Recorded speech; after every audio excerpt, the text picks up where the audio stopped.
Assalamualaikum warahmatullahi wabarakatuh dan salam sejahtera kepada barisan juri, guru-guru serta rakan-rakan yang saya hormati sekalian. Izinkan saya memulakan bicara dengan serangkap pantun. Badar saksi kebenaran terselah, 313 berjuang penuh tabah, batil runtuh, hancur musnah, hak berdiri megah di julang Allah.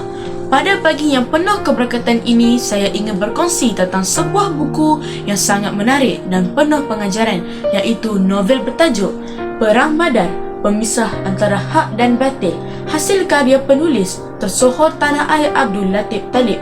Novel ini adalah sebuah kisah sejarah Islam yang mengangkat peristiwa besar yang mengubah haluan umat Islam, iaitu Perang Badar. Perang Badar bukan sekadar satu pertempuran biasa, ia adalah pertempuran yang memisahkan hak dan batil, kebenaran dan kebatilan. Tentera Islam ketika itu hanya seramai 313 orang dengan kelengkapan serba kekurangan. Namun mereka berjaya menewaskan tentera Quraisy yang 1000 orang lebih ramai, lengkap bersenjata. Inilah bukti keajaiban pertolongan Allah kepada mereka yang beriman dan bertakwa.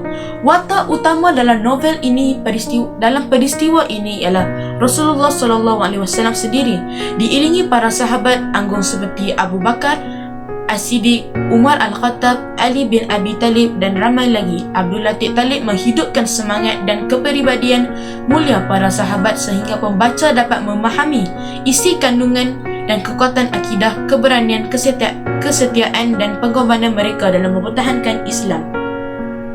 Bahagian yang paling menyentuh hati saya ialah ketika para sahabat tetap yakin, tetap marah walaupun mengetahui bahawa musuh mereka jauh lebih ramai dan lengkap bersenjata.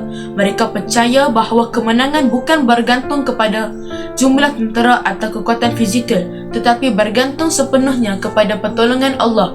Nilai ini sangat relevan untuk kita hari ini. Keyakinan, usaha dan doa adalah kunci sebenar kejayaan.